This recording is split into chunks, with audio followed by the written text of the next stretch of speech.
Assalamualaikum warahmatullahi wabarakatuh. Waalaikumsalam. Selamat sore rekan-rekan sahabat Bawaslu di seluruh Indonesia. Pada hari ini kita akan memulai podcast yaitu Parit, podcast Ngabuburit, yang dimana pada sore hari ini dengan tema yang sangat spesial, begitu juga narasumber yang spesial, yaitu yang dimana tema sore hari ini adalah dinamika penanganan pelanggaran. Sebelumnya selamat datang Pak Kodim.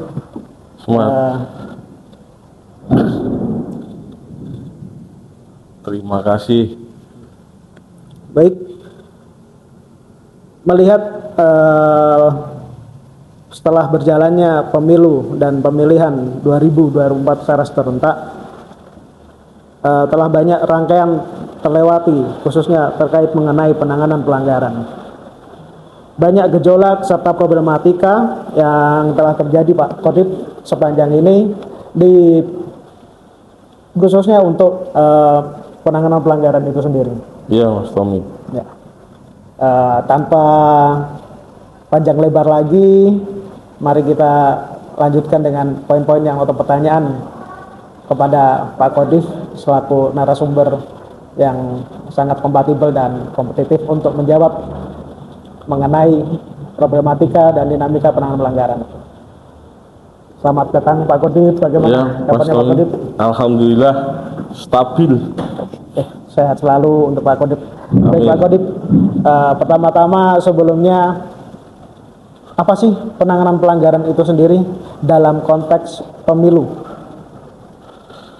Dalam konteks pemilu dan pemilihan kepala daerah, secara konseptual penanganan pelanggaran itu diartikan sebagai mekanisme, Mas Tommy, mekanisme atau serangkaian proses yang terstruktur dan terukur dilakukan oleh Badan Pengawas Pemilu dalam rangka menerima, memeriksa laporan ataupun temuan agar tercipta keadilan dalam proses pemilu. Seperti itu. Jadi mekanisme penanganan pelanggaran itu sendiri menurut Pak Kodif adalah tata cara proses penanganan pelanggaran untuk menghasilkan hasil yang lebih adil. Betul. Dan lebih transparan. Betul, seperti itu. Baik, selanjutnya untuk mekanisme penanganan pelanggaran itu sendiri,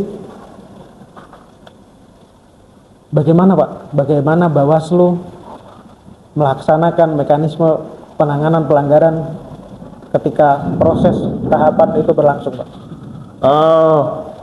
Dalam konteks tersebut, peran dan kewenangan Bawaslu itu diatur dalam pasal 95 huruf B Undang-Undang Nomor 7 Tahun 2017 tentang pemilihan umum, di mana di situ dijelaskan bahwasanya Bawaslu berwenang memeriksa, mengkaji dan memutus pelanggaran administrasi dalam proses-proses pemilu berlangsung. Seperti itu, Mas Tommy. Selanjutnya Pak, sehubungan dengan adanya mekanisme penanganan pelanggaran pemilu dan pemilihan, pada hakikatnya sebenarnya maksud dan tujuan adanya proses penanganan pelanggaran itu sendiri seperti apa Pak Kodip? Terkait pertanyaan tersebut secara ringkas, bahwasanya penanganan pelanggaran merupakan langkah dari Bawaslu secara korektif dan preventif untuk memastikan aturan itu ditaati, sehingga kepercayaan publik dalam proses pemilu maupun pemilu yang dihasilkan nantinya itu akan terpercaya. Seperti itu, Mas Tommy. Dalam konteks ini, penanganan pelanggaran itu bertujuan untuk menegakkan integritas dan keadilan pemilu. Jadi memastikan bagaimana seluruh tahapan kegiatan pemilu ini bisa berjalan sesuai dengan peraturan perundang-undangan yang berlaku, sehingga hasilnya itu bisa dianggap sah dan adil oleh publik. Publik percaya bahwa proses yang dilakukan dalam pemilu ini dilakukan secara sah dan adil sesuai dengan perundang-undangan yang berlaku.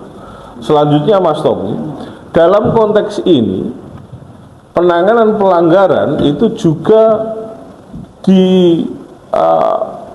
diadakan atau diselenggarakan itu untuk memberikan kepastian hukum bagi peserta pemilu pada saat proses pemilu atau pemilihan berlangsung. Menindaklanjuti laporan atau temuan dengan prosedur yang terukur itu menjadi satu fundamen utama kerja-kerja Bawaslu dalam melakukan penanganan pelanggaran, agar terdapat ketetapan-ketetapan hukum yang jelas dan dipercaya oleh publik. Yang ketiga, proses penanganan pelanggaran ini salah satu tujuan utamanya adalah untuk memberikan efek jera bagi para pelanggar yang tidak mengindahkan tata aturan perundang-undangan yang sudah diadakan atau sudah berlaku dalam proses-proses ini. Gitu.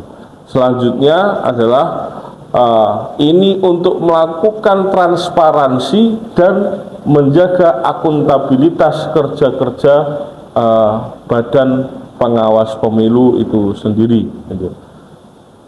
Di konteks yang lain yang terpenting menurut saya adalah dalam konteks ini yaitu bagaimana menjaga netralitas dalam melakukan pengawasan dan penindakan pelanggaran, sebagaimana kita mengawasi konteks netralitas ini adalah netralitas pada pihak-pihak tertentu, misalnya aparatur sipil negara, TNI, Polri, seperti itu, Mas Tommy. Baik Pak Kodim. Nah, tadi kan setelah dapatkan penjelasan dari Pak Kodim mengenai hakikat penanganan pelanggaran itu ada 5 poin yang telah dijelaskan oleh Pak Kodim. Selanjutnya Pak Kodim, bagaimana mekanisme pelaksanaan pelanggaran itu sendiri? Sebagaimana aturan atau Perbawaslu mengatur, yang dimana ada ketentuan batas waktu dan lain sebagainya, seperti halnya dengan proses sengketa yang kita ketahui saat ini. Jadi begini, Mas Tommy, objek proses penanganan pelanggaran itu ada 2 hal. Yang pertama itu laporan dan yang kedua temuan. Laporan artinya laporan itu dapat diartikan bahwa penanganan pelanggaran itu bermula dari datangnya laporan dari masyarakat maupun peserta pemilu. Jikalau temuan itu adalah satu proses penanganan pelanggaran yang bermula dari hasil pengawasan Badan Pengawas Pemilu tentang adanya proses pelanggaran yang terjadi, seperti itu. Nah, dalam Perbawaslu 7 nomor 20 Bawaslu 7 tahun 2022 dalam pasal 5 ayat 1 huruf B, proses penanganan temuan itu dilakukan maksimal tidak lebih dari 7 hari sejak temuan tersebut diketahui. Nah, sedangkan Perbawaslu 7 tahun 2022 pasal B ayat 3 disampaikan kepada pengawas pemilu sesuai dengan tingkatannya dan wilayah kerja paling lambat 7 hari sejak diketahui atau ditemukannya pelanggaran tersebut. Jadi waktunya 7 hari, Mas Tommy. Berarti cukup singkat ya Pak? Berarti Ya, kerja-kerja Bawaslu ketika tahapan itu dimulai sampai dengan selesai memang sungguh-sungguh sangat berat. Iya betul. Terkhususnya divisi penanganan pelanggaran itu sendiri. Itu 7 hari 7 hari kerja, Mas Tommy ya. Itu. Baik Pak Kodip, selanjutnya ini yang terpenting, bagaimana eksistensi Bawaslu Kota Salatiga selama tahapan pemilu dan pemilihan 2024 serentak kemarin. Jadi kalau soal eksistensi ya sangat eksis. Jadi bisa dibilang kita itu kerja itu 24 jam non-stop, Mas. Jadi selain pengawasan langsung kita lakukan, itu juga kita mengawasi fenomena hari ini di mana maraknya proses-proses kampanye dilakukan melalui media sosial, Mas Tommy. Jadi pengawasan langsung itu kita lakukan melalui anggota-anggota kita di lapangan dari tingkat kelurahan, tingkat desa sampai dengan tingkat kecamatan dan kota, itu kita kerahkan semua. Gitu. Nah itu juga kita ada tim yang khusus memantau sosial media. Jadi ketika ada pergerakan-pergerakan sekecil apapun, kita harus jamin bahwa di dalamnya tidak ada potensi sengketa maupun potensi pelanggaran. Kalau ada potensi sengketa dan pelanggaran, itu bisa kita manage, bisa kita maintain, kita melakukan tindakan preventif agar sengketa dan pelanggaran itu tidak terjadi, Mas Tommy. Berulang kali karena kesigapan kita waktu itu, kita berhasil mencegah terjadinya sengketa maupun pelanggaran itu terjadi. Ya itu karena kerja keras teman-teman di lapangan gitu. Jadi kita memang kemarin dituntut dan memang secara dari awal ya kita merekrut rekan-rekan di lapangan itu adalah mereka yang memang tidak berniat hanya untuk bekerja, tetapi untuk berjuang dalam rangka menyukseskan proses pemilu maupun pemilihan kepala daerah di Kota Salatiga. Begitu, Mas Tommy. Baik, ini terakhir Pak Kodif, bagaimana kiat-kiat Bawaslu dalam rangka menghadapi dinamika penanganan pelanggaran di kemudian hari, Pak? Itu tidak lepas dari proses kedekatan Bawaslu dengan penyelenggara pemilu maupun peserta pemilu dan masyarakat di lokasi di mana Bawaslu bekerja. Maka dalam konteks ini Bawaslu harus selalu dekat dengan masyarakat, Bawaslu harus mendengar masukan dari masyarakat dan harus jeli dalam melakukan proses tindakan-tindakan sosialisasi maupun tindakan preventif sehingga pelanggaran itu tidak terjadi, sengketa itu tidak terjadi di Kota Salatiga. Jadi proses-proses penanganan pelanggaran itu tidak perlu dilakukan. Tapi kalaupun ada proses-proses penanganan pelanggaran agar dilakukan dengan prinsip keterbukaan dan keadilan, maka Bawaslu harus menjaga betul netralitasnya, komitmennya terhadap suksesnya pemilu dan wewenangnya sesuai dengan undang-undang yang berlaku. Begitu. Selain itu juga harus jaga kesehatan karena itu sangat penting. Kalau tidak sehat bagaimana melakukan itu semua, Mas Tommy? Jadi begitu. Ya, baik, Jadi sekali lagi kami berpesan kepada masyarakat ke depan dalam penyelenggaraan pemilu ke depan, jangan takut, jangan minder atau jangan ragu-ragu ketika ada sesuatu hal di masyarakat terjadi pada saat proses pemilu maupun pemilihan